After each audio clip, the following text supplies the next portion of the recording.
The weeks are winding down. We have only a few lectures left. All right, I'm going to start in with group delay, which I gave you a formula for last time, and let's try to derive some meaning out of this.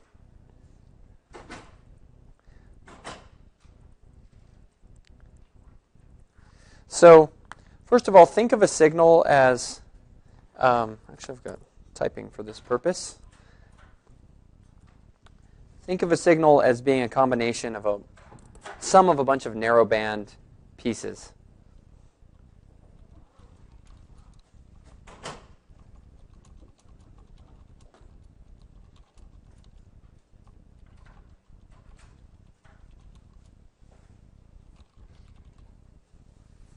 Okay, so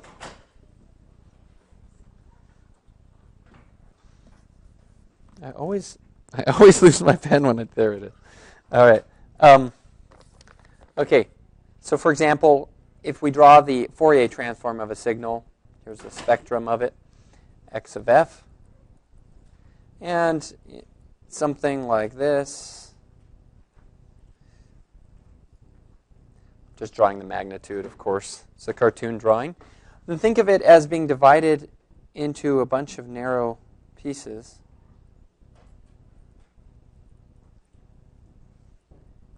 And of course, by linearity of the Fourier transform, it's just the sum of these individual pieces.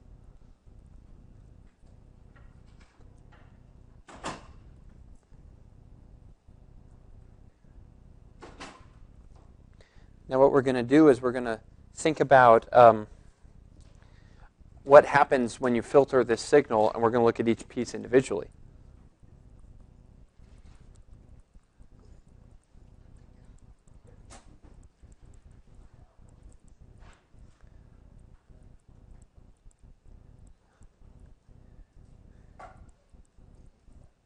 So the filter will affect the magnitude and phase, right? So we'll take one part.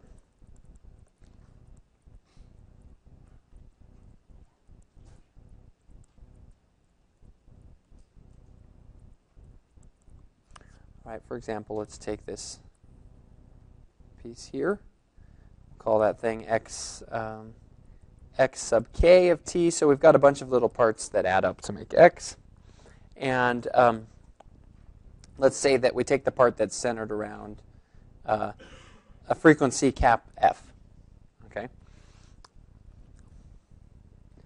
So we just have a signal that looks like this. Oh,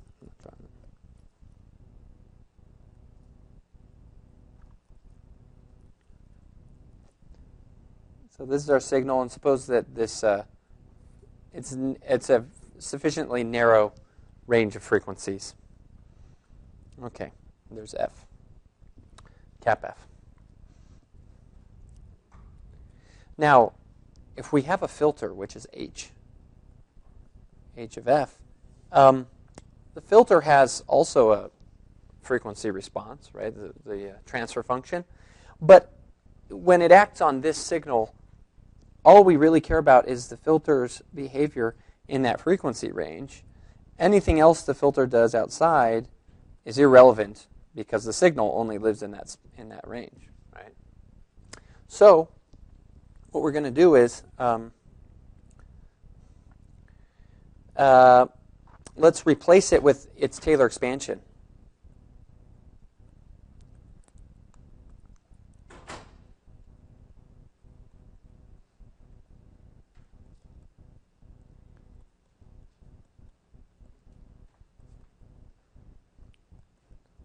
The Taylor expansion of both the magnitude and phase.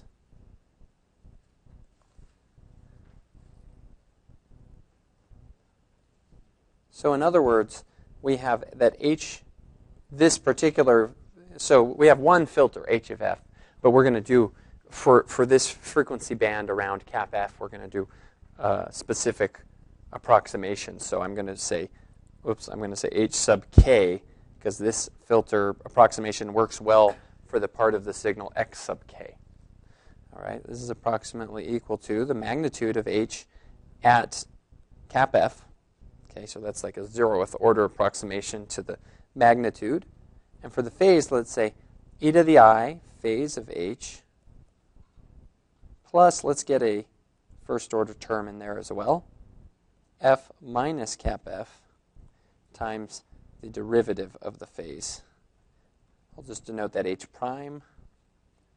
Oops, and it's not little f. This is evaluated at cap f. Okay, so there we go. We have an approximation of our filter on that narrow range. Now, I can rewrite this. And notice that this is going to, of course, then yk, the output, is going to be a sum of all the, how each of these different frequency bands was affected by the filter. You'd sum them up. So yk is just the product in the frequency domain, which, using this approximation, is just going to be x k of f times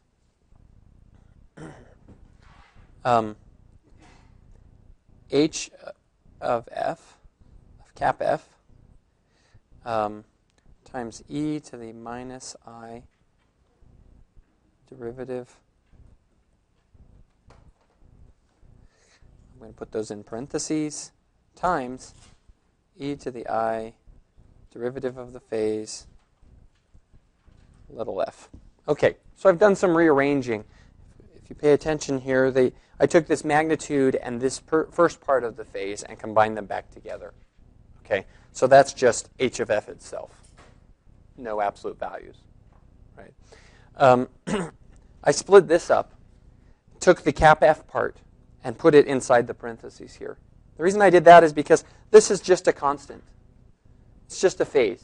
So what we have here is xk affected by the value of the filter at exactly the frequency f, okay, because we're taking an approximation. It's fairly flat there. So the value of the filter at cap f with this phase, which really, you can ignore this for now. I don't want to explain why this is here. You might figure it out later, but it's just a constant phase. This is just a constant number.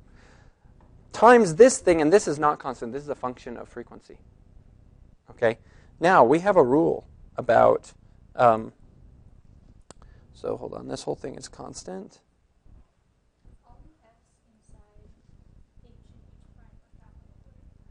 You're saying this stuff here? What? Oh, whoops, that, yes. This one's the problem one. Yeah, that should be capital. Yes. Thank you. Okay, so this is just a constant. You just multiply by something. And then this, what does this constitute? There's a Fourier transform property that relates to this term here.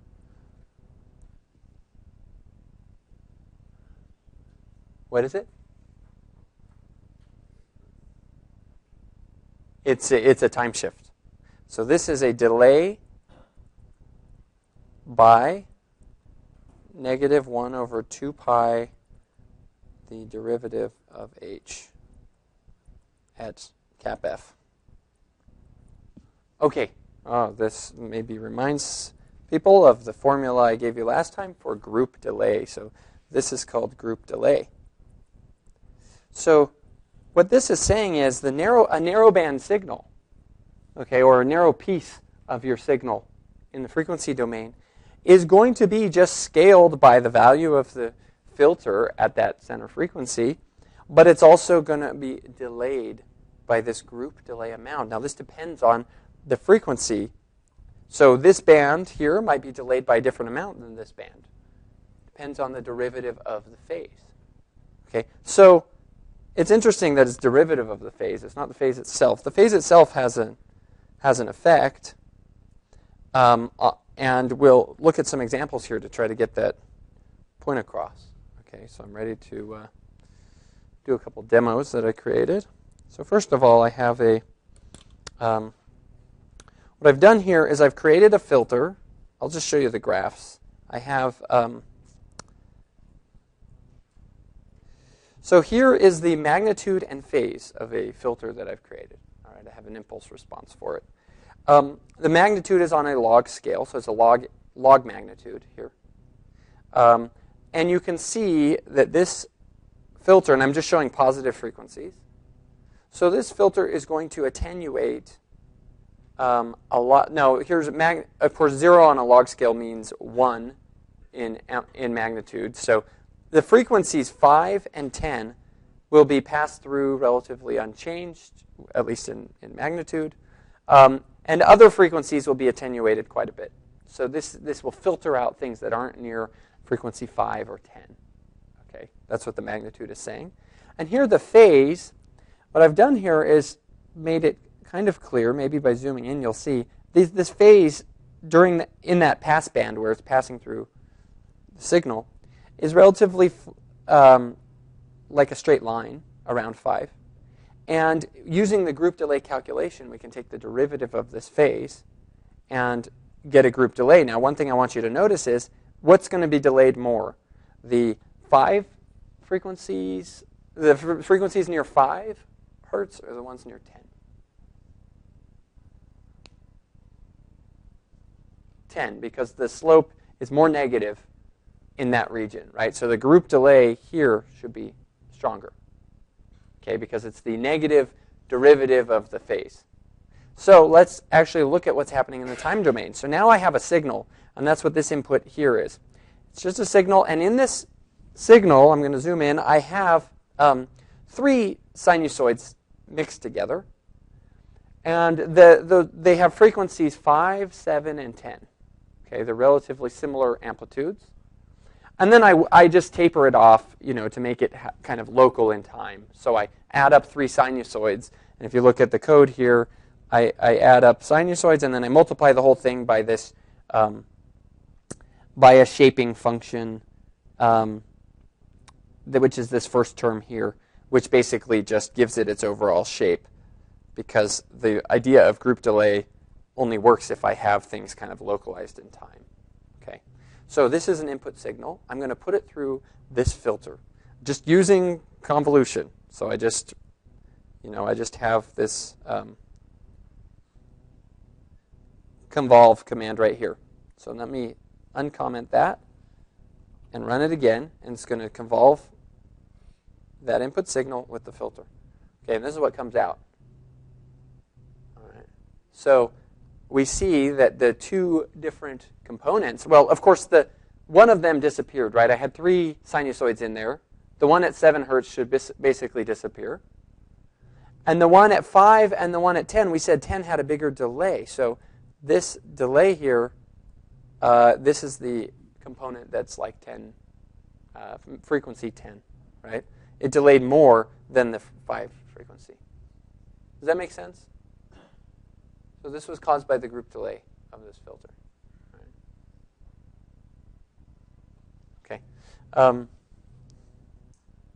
So I have another demo here to drive this point home, and that is what I'm going to do is show you, because another very helpful thing to think about is what happens when you just add up a couple of sinusoids that are close in frequency and try playing with the phase, okay, and seeing what happens. Now, when you take a few sinusoids, when you add up 2 sinusoids or 3 sinusoids or whatever, here in my example I have 3, when you add them close in frequency, what happens?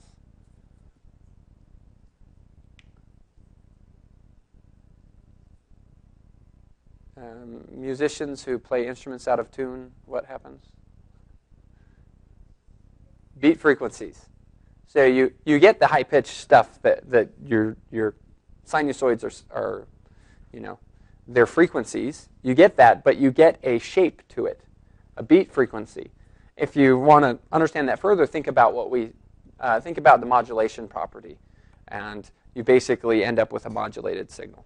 Okay, so what I'm doing is I'm going to take 3 sinusoids close in frequency, and I'm going to then give them all the same phase shift, which should not, if you change the phase the same on all 3 frequencies, that's not contributing to the derivative, right? So that should not cause a group delay, but it'll cause a phase delay, and we'll see what that looks like. So here is 3 sinusoids added together, and it's when I progress it in time, what I'm doing is changing the phase. So you're seeing, maybe when it stops, I'll be able to explain better. Okay, this graph right here is just 3 sinusoids added together. They have frequencies 5, 5.5, and 6. They've got amplitudes I have in this vector here. They've got phases that I gave them. And you just get a shape like this, and you see there's an overall envelope. That's these beat frequencies that happen because you're adding sinusoids close in frequency.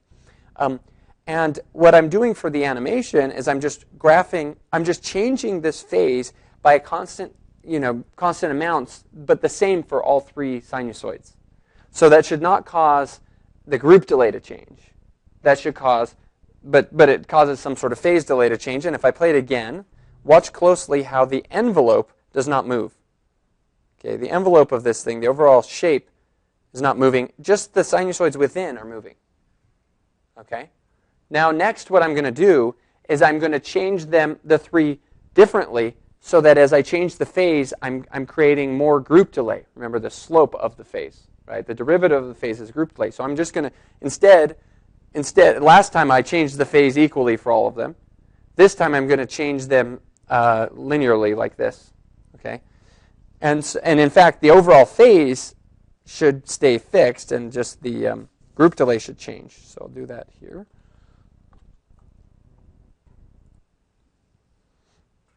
So you see the envelope moving, right? And if you look carefully, the peaks themselves are kind of staying in one spot. It's the opposite. Last time, the peaks themselves were the ones moving, and the envelope was staying the same. So this illustrates group delay. Now, in reality, group delay, we should be talking about a continuum of sinusoids and a shape that's not repeating. And group delay is about the energy of your signal, how much it's being delayed. You see, individual sinusoids moving, phase shifts do not necessarily move the energy content of your signal. And group delay is more related to how much the energy of your signal is delayed. Okay. Any questions about this? I can do another one. I can make the phase go one way and the group delay go the other. Anyone want to see that? Okay. So what I'll do is I'll give them, let's see.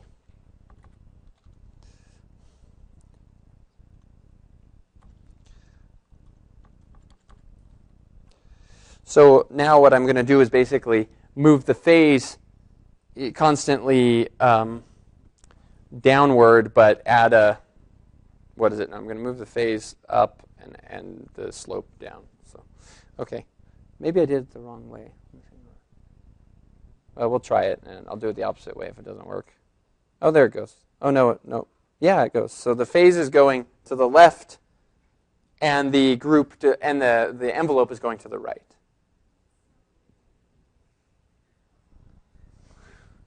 Okay. So, all right.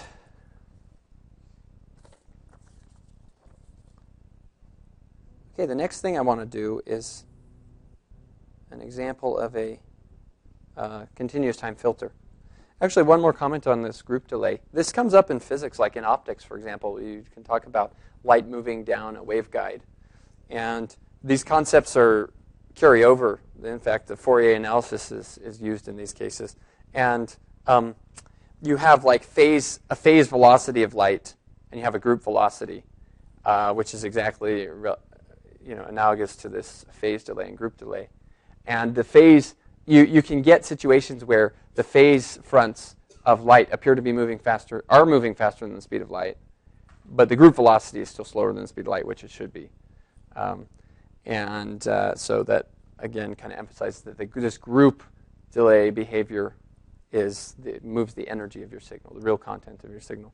And the fact that different parts can have different delays causes what's sometimes referred to as dispersion. So when you're communicating down fiber optic cables, your signal gets spread out because there are different velocities for different frequency components of your signal. So this stuff, the mathematics of this carry over to so many other areas.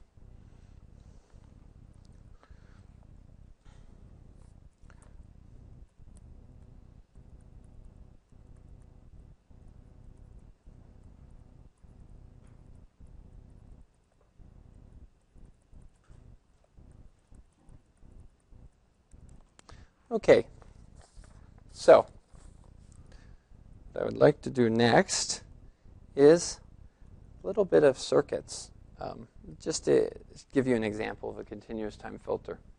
All right, consider having some ideal passive circuit elements. So these are the following.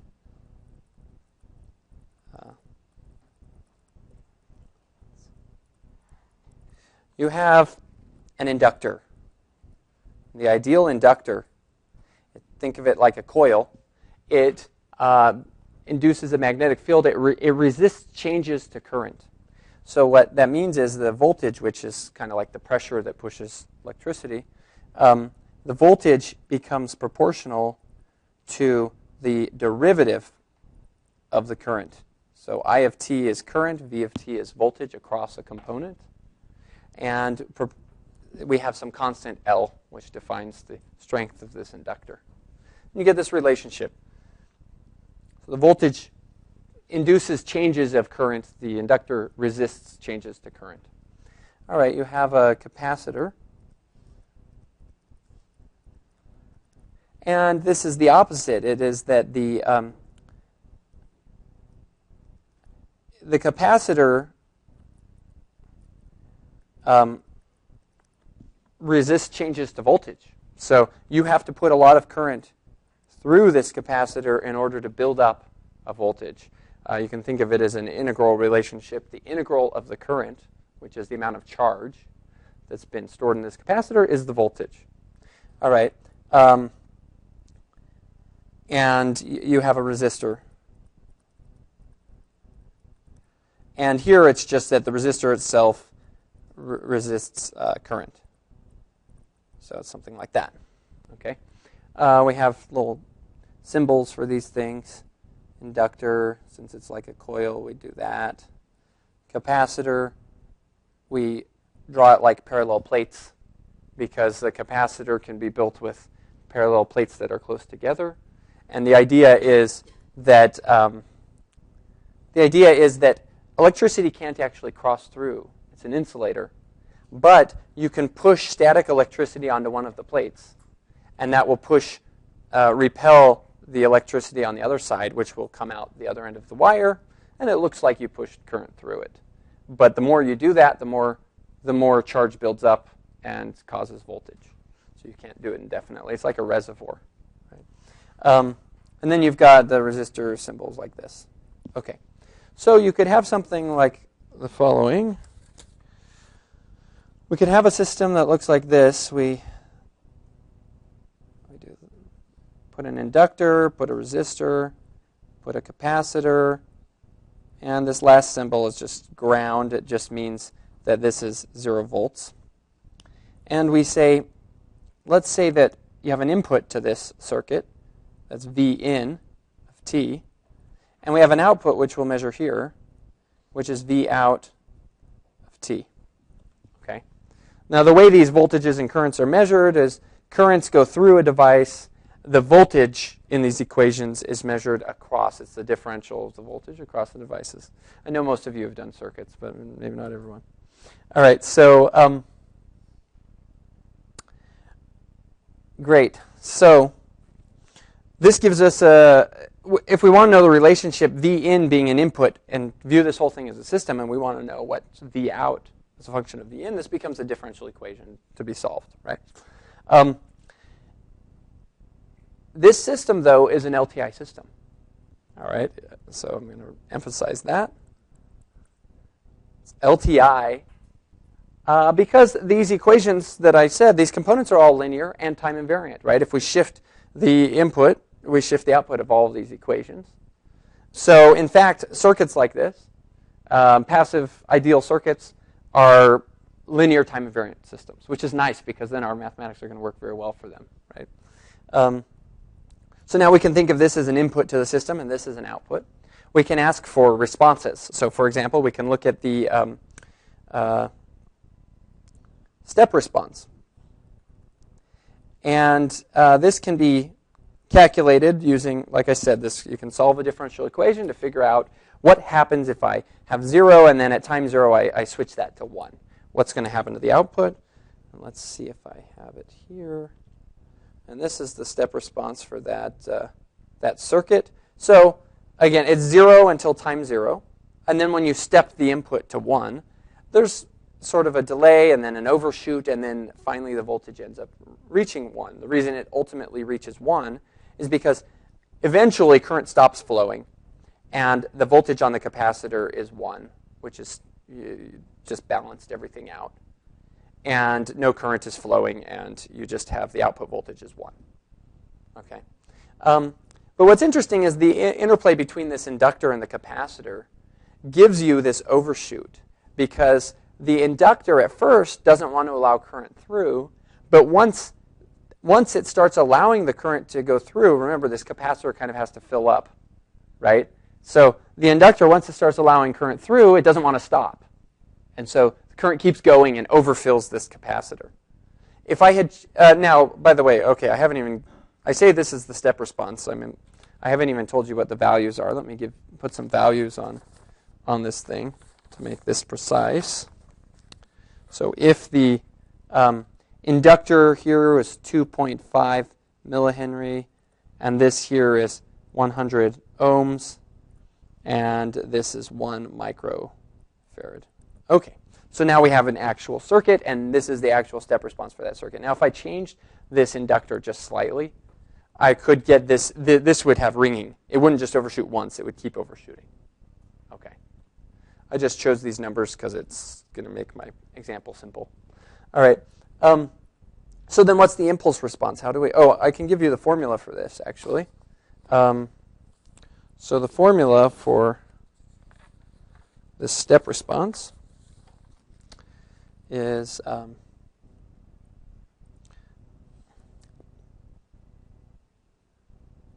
1 minus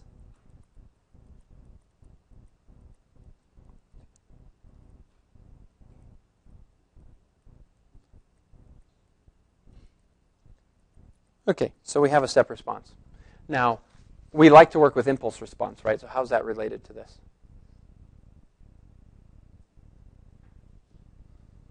How's the impulse response related to the step response?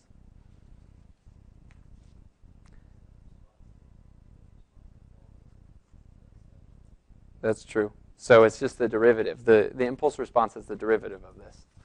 So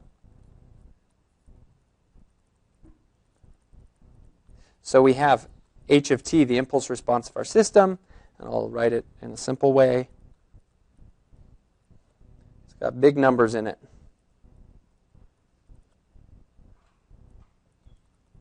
Minus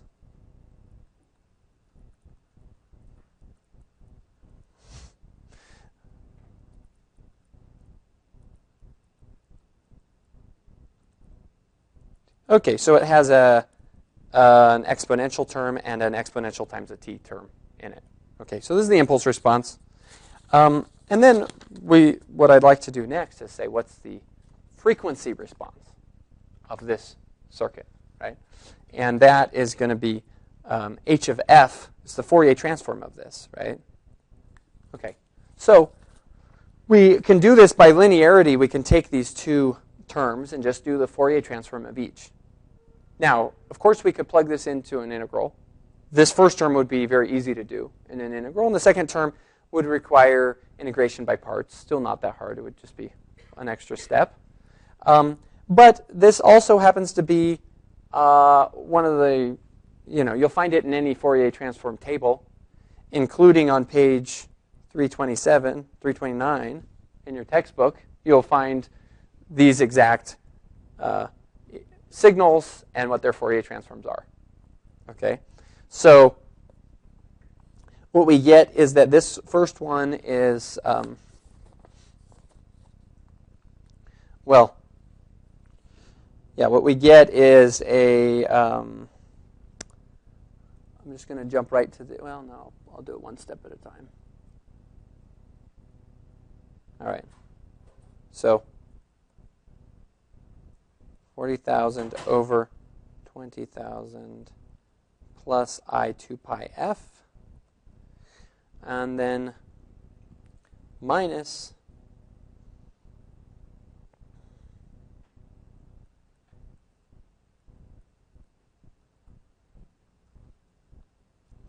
over the square of that.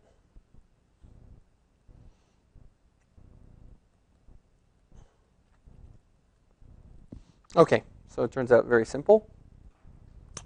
And we can simplify this as a single fraction. It's often nice to condense these into one ratio. We'll see why. So it's 20,000 plus I 2 pi f squared. And when you combine these two things, you simply get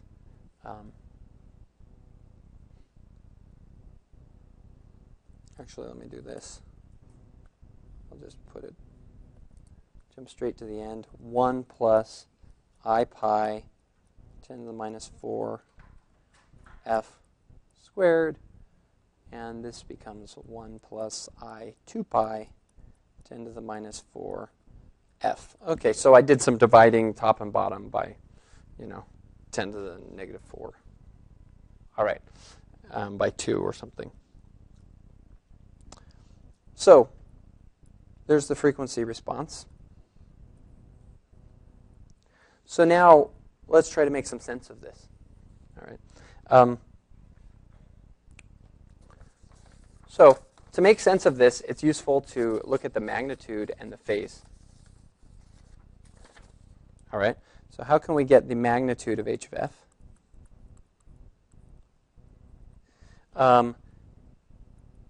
And I'm going through this exercise because I want you to keep a few things in mind. Of course, we know that magnitude is the square root of a number times its conjugate. Okay. What I want to point out is that when you have a product of terms, here you have a numerator and a denominator. All right.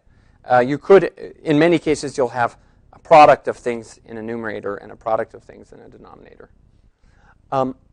Magnitudes multiply and phases add. Okay, and if it's the denominator, of course, you divide or subtract. So what we can do is we'll say, okay, this is the magnitude of the numerator. Now, it's going to make a bigger deal on phase. So magnitude, it wouldn't have been hard to write that you multiply by its conjugate. But for phase, it makes a big difference. Okay, and that's going to equal square root of 1 plus. Did I do this right? Yeah. Uh-huh.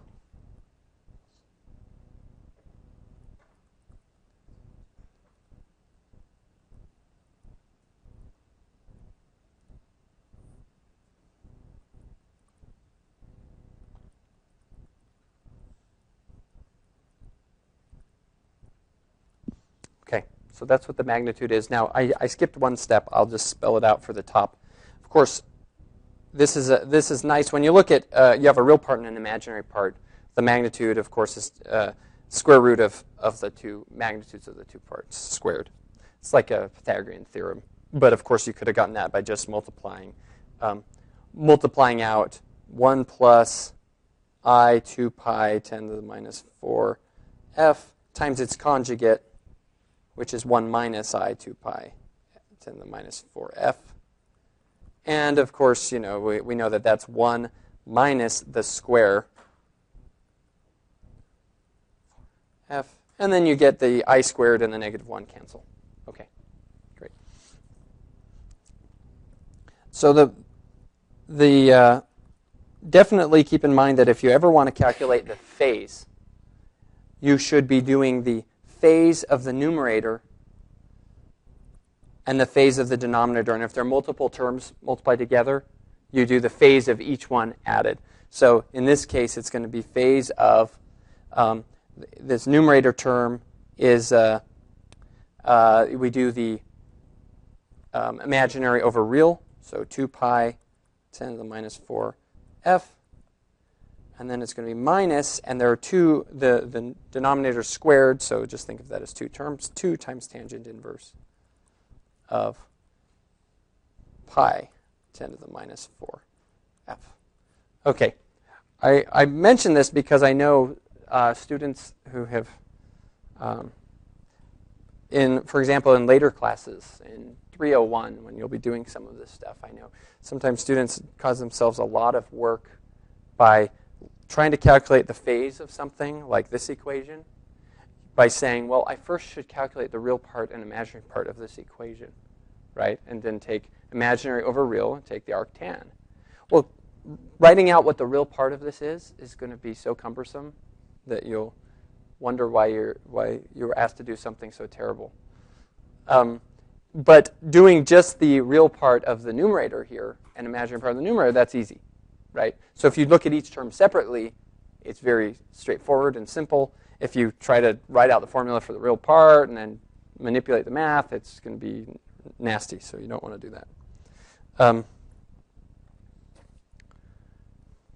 Okay, so what we see here, if we look at the magnitude, we see something interesting. We see that as frequency gets bigger, the numerator starts getting big as the frequency gets big, but then the denominator also kind of counteracts it to make it small. So the shape, I will tell you what the shape of this thing is. It looks something like the following. Here's f. It actually goes like this.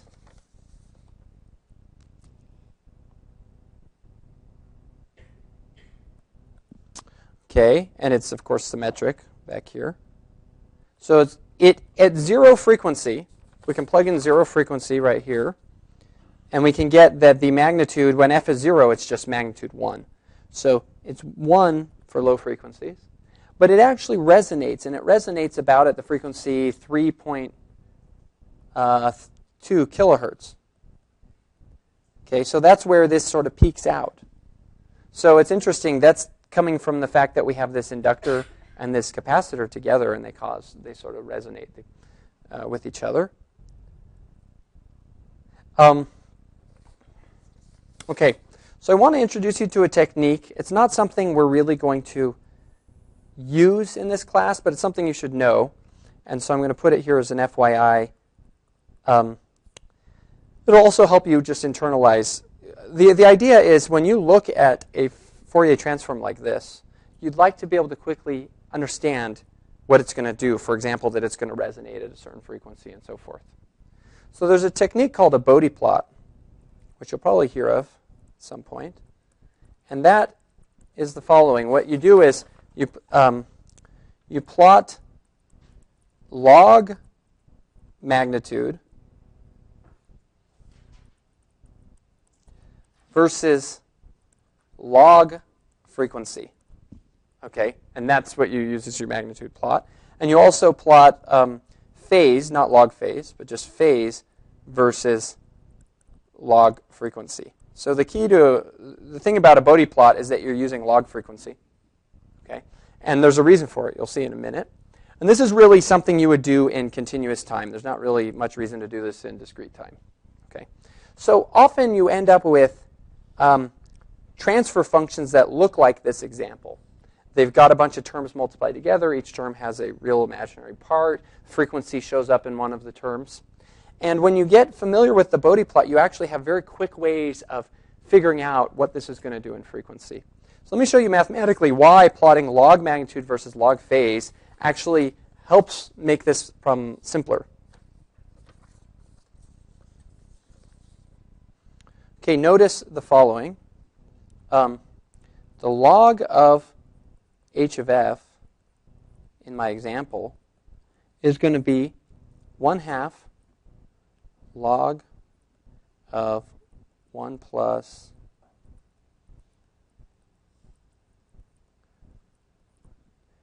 minus log. Okay, so I just took log and used the log properties here.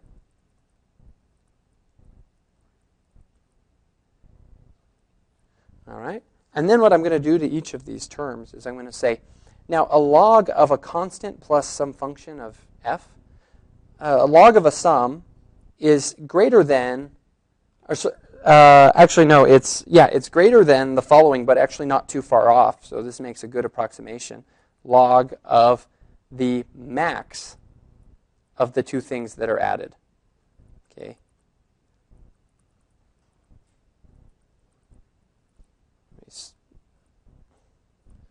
All right, and I'm only going to worry. Of course, we'd still have to take care of this with another term. I'm just looking at that first term for now.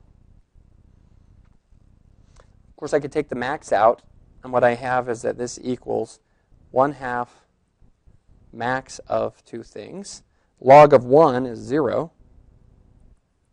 And log of that second term is just 2 times log of 2 pi 10 to the minus 4f. Okay? Let's do one last simplification, that equals max of 0. And this last thing I can look at as a sum. It's log f plus log 2 pi 10 to the minus 4. Okay, so I have a max of two things, very simple things, because now if I'm plotting with respect to log f, this is extremely simple. What is this graph? This thing here, it's the following. Well, I don't want to use that column because that column implies a second term that we'd have to worry about. So if we have log f on this axis, then what we have is two functions 0. We have the function 0, and we have the function log f plus this other thing, which is negative. So here's 0 frequency. This here is log of 2 pi 10 to the minus 4, which is negative, right? And, of course, yeah. Okay. And we have the max of these two things. So the Bode plot for just that first term would be something like this red. Remember, it's just an approximation. The real thing would be curved here. It wouldn't be exactly sharp, but it would be close. Okay. So then, when you get good at doing this process, then you find that this whole h of f, of course, there was a second term too, and that second term would become, if you followed the same procedure, here's log f, you would get that it's the min, because there's it's a negative log, right, of 0 and some other function sloping down. And the slope is twice as strong because of the exponent of 2. Maybe I should draw that way here. Okay. And this corner point occurs at f equals 1 over 2 pi 10 to the minus 4, which is equal to 1.6 kilohertz. Now this occurs at f equals 1 over pi 10 to the minus 4, which is 3.2 kilohertz. And of course, we would add these two together, and adding these two together would mean you'd get a Bode plot that looks like this. It would be 0. Here's frequent. All right, 0, and then it would go up, and then it would go down with twice the slope, so it ends up going down with just 1 times the slope. So it's like this. And again, you have 1.6 kilohertz and 3.2. Okay, so I'm just kind of emphasizing this technique of basically approximating the frequency response with piecewise linear functions that you could graph very easily, because when you get familiar with this, you just are able to look at this equation and say, oh, it's going to go upward at the inverse of this slope, of this frequency. And then it's going to go downward, but because of this exponent, it's going to go downward twice at the inverse of this, and so forth. And you just very quickly know what this filter is going to do, and you know where it resonates and so forth. Okay, so that's why it's an interesting technique. They also have a similar trick for making the phase, for approximating the phase in a piecewise linear way as well. All right. Great. Okay.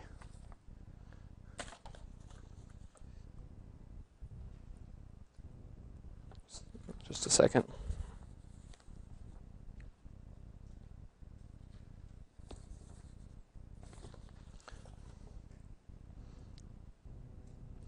All right, let me show you some examples of actual low-pass filter design. And I'll just do this by showing you the Wikipedia page for one of the classic filter designs called the Butterworth filter. There's a number of low-pass filter designs that have certain trade-offs. Usually the trade-off is, you notice here that I was able to build a filter out of circuit elements, right? And it had certain properties. And if I optimize the values of these elements, I could maybe change where it resonates and so forth, change the frequency response. But I'm limited on how much flexibility I have. So you get a trade-off. With more components, I can have more flexibility in how I design the filter. And these trade-offs are well studied. For example, so here are some low-pass filters designed with different methods. We have a Butterworth filter method, Chebyshev, 2 types of it. You have these elliptic filters. You've just got a bunch of, this is a whole, field of research with a long history on how to design filters with the frequency response you want, but with using only a limited number of circuit elements, right? And we can look here what you would see for these examples. Let's see. So here they give a specific filter with circuit components, and they show the magnitude. This is called gain, right? The magnitude of the Fourier transform, the frequency response. And then what are they showing in red here? Can you read that? The delay. So they're actually showing the group delay instead of the phase. Of course, one of them tells you the other. But it's more relevant for them to say, what is the group delay caused by the filter? Okay, the derivative of the phase. All right. There's a plot here, which by the end of the class I hope makes some sense to you. Actually, it probably won't. Maybe by the end of next week. And we see that they show here that you could get quicker. This is a Bode plot, right? Because it's the log. If you look at the axis here, it's a log plot in frequency, and it's a log magnitude plot. In decibels, decibels are log magnitude, right? And they're showing that with different order filters, and these would require more and more circuit elements to do higher order filters, you can get the high frequencies to cut off at faster and faster rates. Okay, great.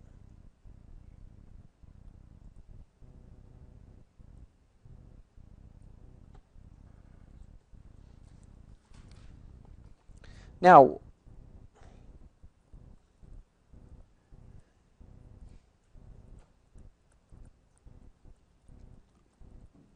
you'll notice there's a lot of emphasis on designing a low-pass filter. Maybe they're the most useful, but there's another reason why you can focus your effort on a low-pass filter and still be somewhat general. And that's the following. Notice that you can build a bandpass filter out of a low-pass filter. So if you've designed a low-pass filter,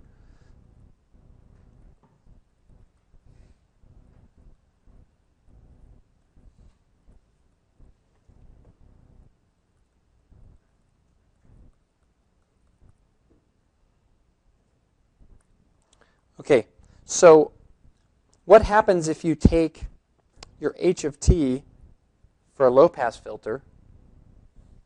Maybe it's not ideal anymore, some low-pass filter that tries to cut off high frequencies. And you multiply it by cosine of 2 pi kappa f t. Okay, our modulation property says that this is going to be convolution in frequency.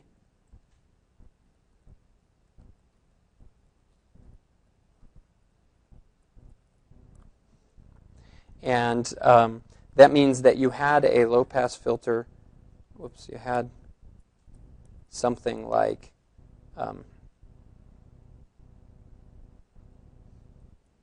here was your h of f. You had some cutoff frequency fc minus fc.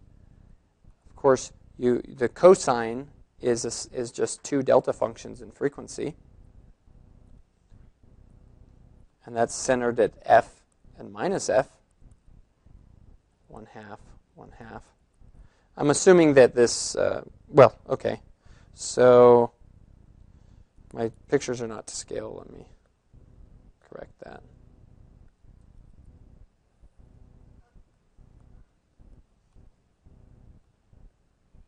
Okay, so when you do this convolution, you get something like this, where this is now centered at f, and so this becomes f plus fc, f minus fc, and so forth, and it's symmetric, right? So now you've turned a low-pass filter into a bandpass filter. So if we work hard on optimizing low-pass filters and you figure out some way to implement this sort of modulation, you can do this. So it's a little bit tricky to figure out how to do this, but anyway, you see that by modulating a low-pass filter, you would get a bandpass filter, right? What about a high-pass filter? Can you make a high-pass filter out of the impulse response of a low-pass filter?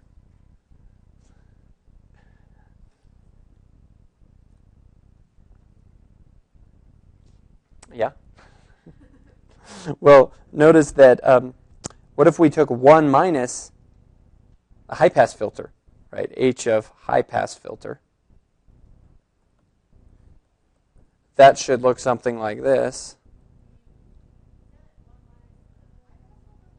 Oh, you're right, low-pass filter. 1 minus the low-pass filter, and let's call that our high-pass filter frequency response. And notice that that should look something like this, and maybe it's non-ideal, so it does something over here. But generally, it'll look like a high-pass filter. We'll have FC minus FC. So in the time domain,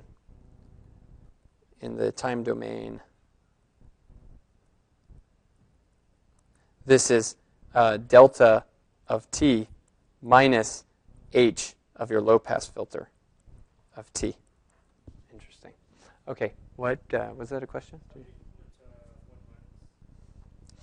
Well, what you do is you need a mixer. So you do your low-pass filter, and then you take your signal unfiltered, which is just going to be 1 in the frequency domain, and you subtract. Yeah. Okay. So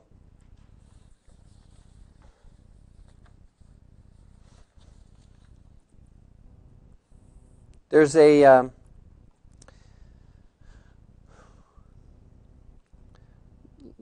so if you're doing digital filtering, these are sort of, we've talked about continuous time filtering, circuit components, and so forth. What if you're doing digital filtering? How might you implement a filter? There's a couple of techniques. One is FIR filter. This just stands for finite impulse response.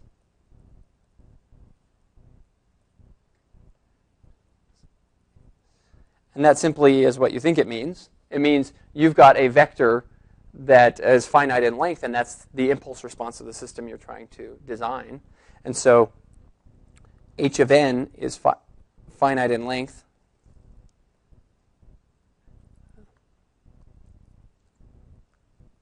And you can see how implementing this might be possible. All you need to do is, let's say it's length n.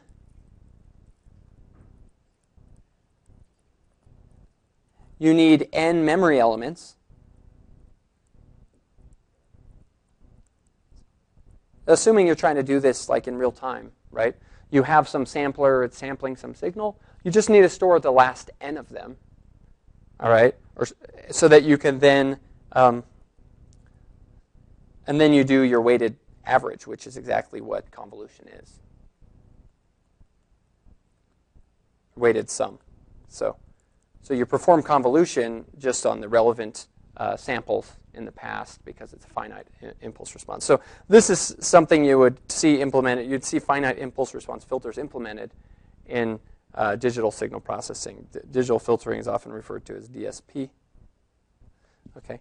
Now you're not limited to finite impulse response filters, even in real hardware. How could you make an infinite impulse response? Any guesses?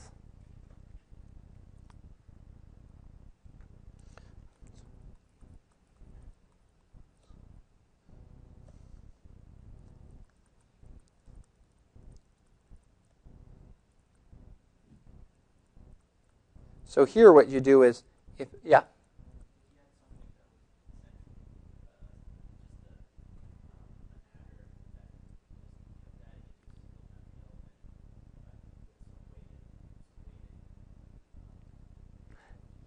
A good example of that is some people do, they make a very simple low-pass filter by doing what you're saying. What you do is you have inputs coming in. I'm going to store the output, and at each point in time, I just average the input with what my last output was. I do some sort of averaging, and I make that the new output. Okay, it's the same system you're talking about. It's just a different way of looking at it. So yeah, that's exactly right. In fact, to say what you're doing here, use memory to store the output. So in other words, the way I described a finite impulse response was I use memory to store the input signal a certain amount in the past, right? Well, I can split the memory up. I can say I'm going to use some of it to store the input signal and some of it to store the past outputs that I put out of it. And when you look at what this will do, it'll allow for infinite impulse response systems. So a lot of filter designs will do the combination of these two things. Okay, let me just make one mention of something that you might think in digitally should be trivial to do, like ideal low-pass filters. Maybe you think this, or maybe you're wise and you know that's not going to be the case. All right. Here's one filter design method.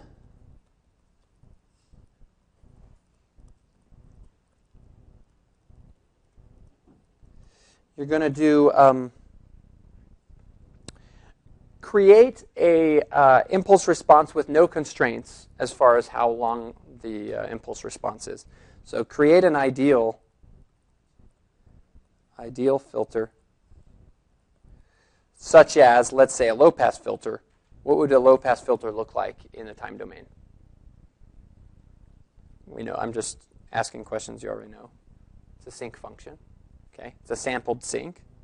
So the discrete time low-pass filter is just going to be sinc sampled, and you can use what you know about sampling to convince yourself of that. Okay, something like this.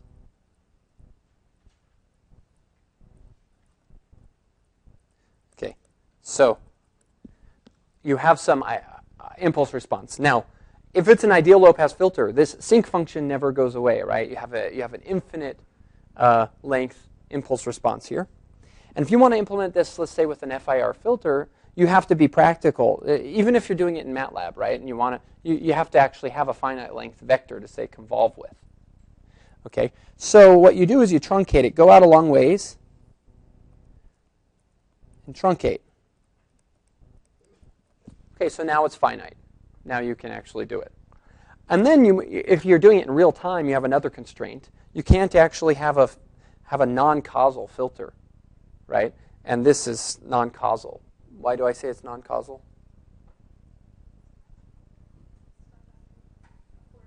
Yes, the impulse response is non-zero over here to the left of 0, right? If it's causal, that has to be 0. So then what you can do is make it causal by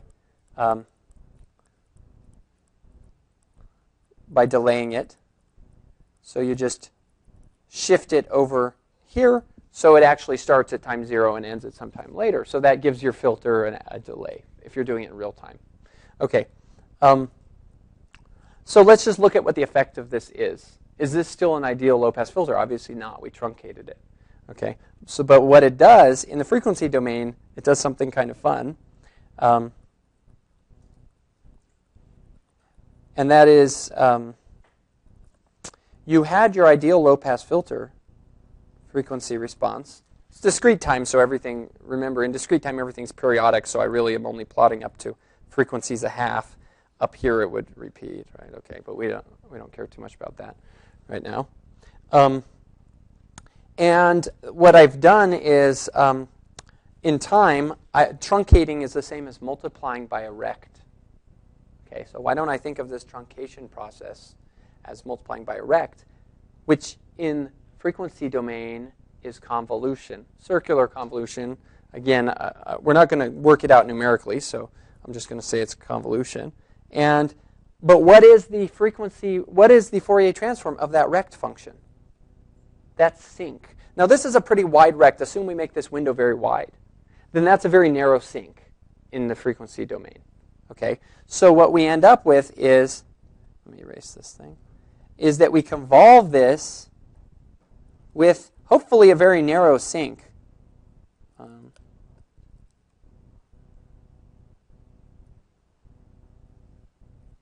That's bad sinc. Okay, so when you convolve these two things, what you're going to end up doing, inadvertently, because this is just a consequence of windowing, is you're going to end up with your low-pass filter is still going to look like a low-pass filter, but it's going to ripple. Okay, it's going to ripple because of the convolution. So truncating, this one method of designing an FIR filter where you said, let me start without constraints and then let me window it. Well, you end up with a non-ideal filter, but it's one way to design an FIR filter. There's something people often do is they don't window with a rect. So that the sort of first idea would be just cut this off at some point. But when you realize that that is multiplying by a rect, and the rect has certain properties in the frequency domain, you sometimes say, well, let me choose a different window. I'm going to choose one that tapers down towards the edge. Okay, and they have all these window designs. If you look up windows for filters, people have designed windows to have certain, maybe not cause as many ripples in the frequency domain, stay as close to ideal as possible. So that's just one design method. What does the delay do to the filter? We've talked about delay several times today. So delay, since you're delaying this whole entire thing, you're just adding a linear phase.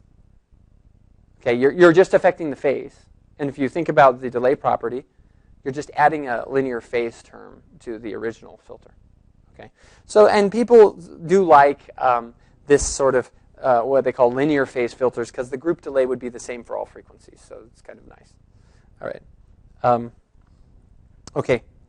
Now, I'm going to introduce a new thing here. Actually, I'm going to go back to the circuit example as I introduce the Laplace transform. Okay, so let's revisit the circuit example.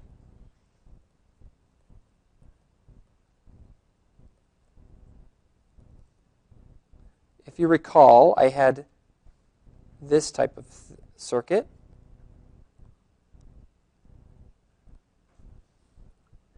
I had 2.5 millihenry, 100 ohms, 1 microfarad. Okay, now the properties which we wrote up of these differential equations, I'm going to show you that actually we're going to learn how to solve differential equations like this. So simple that you'll be surprised if you don't already know this trick. And that is we're going to use the Fourier transform to do it. Okay, so look at the capacitor relationship again. Or let's start with inductor. We had the inductor was that the voltage as a function of time was L times the derivative of the current, right? But let's look at the Fourier transforms of the voltage and the current and talk about everything in the frequency domain rather than the time domain. And we would get that V of f equals L times, now the derivative of something, what's the Fourier transform of a derivative? We have a derivative property, right? It's I 2 pi f times I of f. So that's the derivative property for the Fourier transform. Okay? Which means that, and we can do the same thing for resistor. Well, capacitor, let's say. So for the capacitor, we have I 2 pi c V of f equals I of f. And for the resistor, It's, of course, just V of f equals Ri of f. Okay, now what's neat about this is in frequency domain, everything is a resistor. All right, so let me simplify. We can say that this implies that V of f over I of f is 1 over I 2 pi c. That's just a number. No, times f. Whoops, we need an f in there. Sorry about that. Fc. Okay. So for a fixed frequency, this is just, there's a ratio between V of f and I of f. Same with here, we can say V of f over I of f equals I 2 pi LF. And then this one, of course, V of f over I of f equals R. So these all take a role of resistance, although it's a generalized resistance. It's called impedance, and I'm sure most of you have encountered this before, although now we see it coming straight from the Fourier transform, whereas before maybe it was a little more mysterious. Okay, so what that means is that anything, so there are simple rules for figuring out, if these were 3 resistors, there are very simple rules for figuring out what the output voltage would be given the input voltage. We can use those exact same rules. It's just that we replace our resistors with these quantities here, these impedances. Okay, so this becomes a much simpler way to arrive at the answer. For example, if we give some names here, let's give this a name V1, and this was V in, and this was V out. And then let's name the current. There's current going through this whole thing, and it's I, right? It's the same for all the elements here. Okay, then I'll just call it I. Then what we find is that the current, what we have is that I of f should equal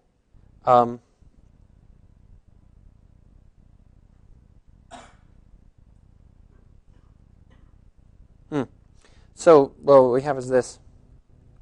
V in of f is the sum of the voltage across the capacitor, V1 of f, plus the voltage across the resistor,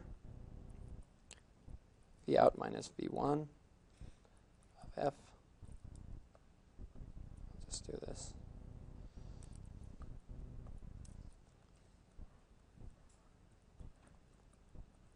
Plus the voltage across the inductor, right? V in of f minus V out of f.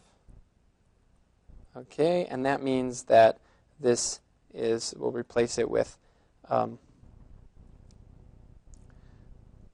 1 over, so all of these are going to be multiplied. If we plug in these formulas here, they're all going to be multiplied by the current. So I'm going to factor that out, and it would be just 1 over I 2 pi CF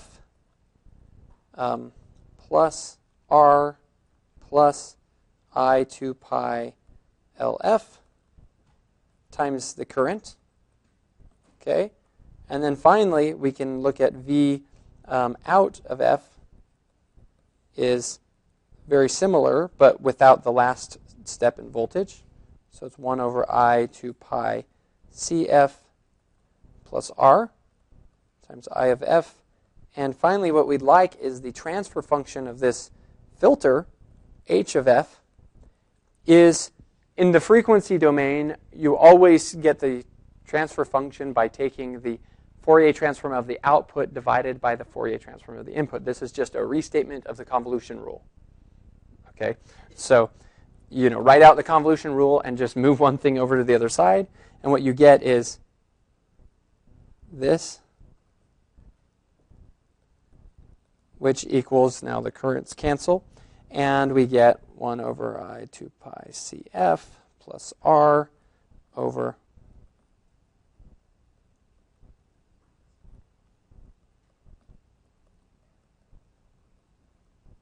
And if you plug in my values for L and R and C, and you factor the bottom, you'll get exactly the transfer function we had. So my point here is that what we have is, using the Fourier transform, we have a very fast method for getting the impulse response of this system.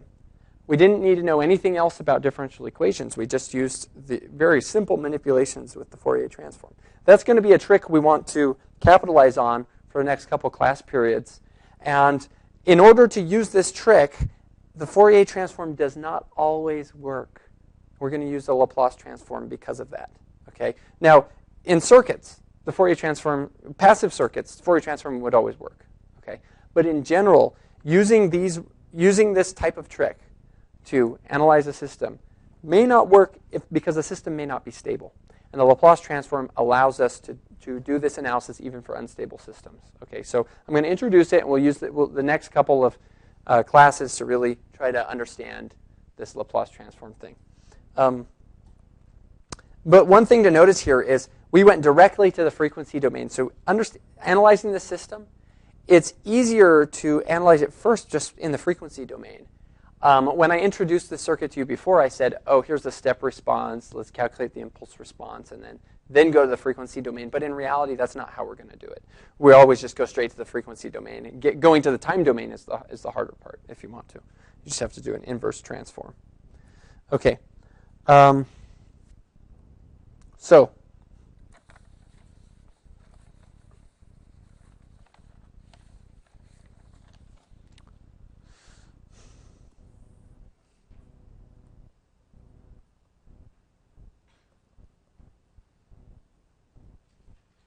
here's a Laplace transform. We say x, and we'll use the letter s, and this will indicate to us that we're talking about Laplace transform, not Fourier transform. It's going to be an integral x of t e to the negative st dt. All right. Now here, s is complex. That's the trick here. S is not restricted to be real or imaginary. It's complex. So what h of x of s is the domain of x of s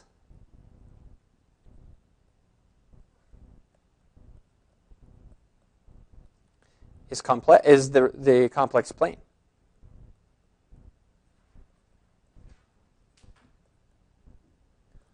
Okay, so this is a very bizarre function to even understand, this x of s. So we've taken a Laplace transform. Let's say we mathematically have an expression for it. What is it? Well, we have a real part of s and an imaginary part of s. And this is the domain of the function. And then the function has complex values. So it's a four-dimensional thing, right? At each point s in the domain, there's a value of x of s. All right? And that's a complex valued thing. So visualizing this in general should be very hard. You might plot magnitude in one plot, phase in another, and have two 3D plots. But for the cases we care about, we're going to have a very easy way to visualize it. So bear with me. Let's look at an example of a Laplace transform. Let's look at the signal x of t equals e to the t u of t. Okay. So this signal is the following. At time 0, it starts, and it grows like that. All right, that's the signal we're talking about. So what is the Laplace transform of this? X of s equals the integral of x of t. Sorry, yeah, let's just plug it in. E of t, u of t, e to the minus st dt, which equals, can combine things here, e to the 1 minus s t, and let's take u of t into the limits of the integral, 0 to infinity dt. Okay, and this is pretty straightforward. It's going to be negative 1 over 1 minus s. Or the way you'd find it in a table would be, it would be 1 over minus 1 plus s. Okay, so this is the Laplace transform. Now, S is a complex number. However, we have a catch here. This integral doesn't actually converge for all values of S. For which S will this integral converge? In other words, that's not really the answer. That's the answer in what case? That's the answer for which values of S? What did you say? S not equal to 1, true, but there's actually still going to be problem cases aside from that. Yeah, what?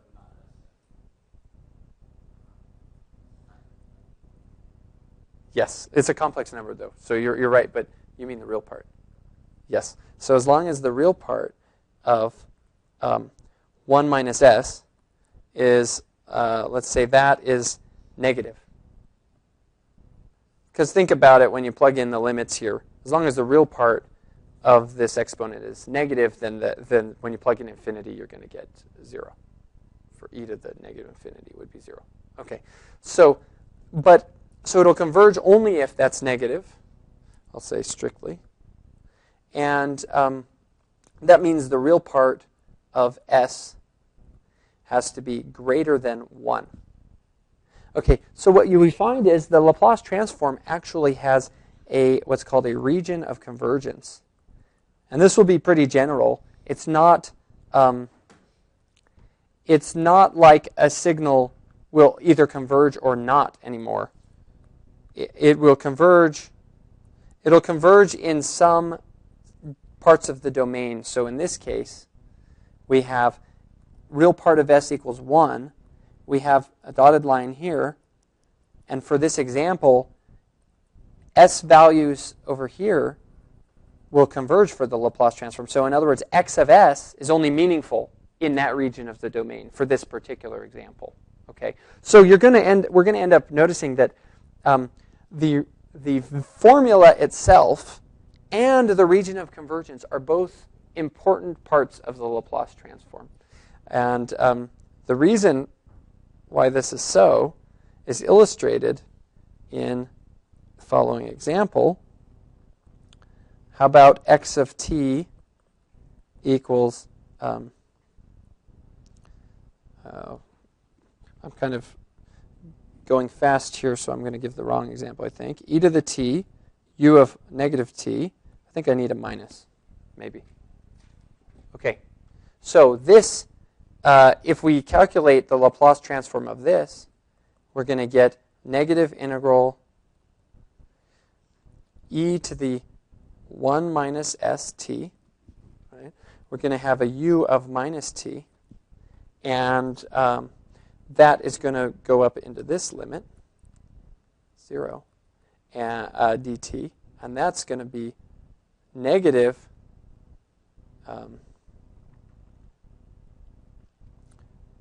it's going to be negative 1 over 1 minus, nope, so let's see. It's going to be, yep, right. Yeah, it's going to be this, right? Same thing. You can check me. Does that look right? And so that was the point of this example, so I guess I did pick x correctly here. All right, which means that, but this is going to converge in a different set of the S domain.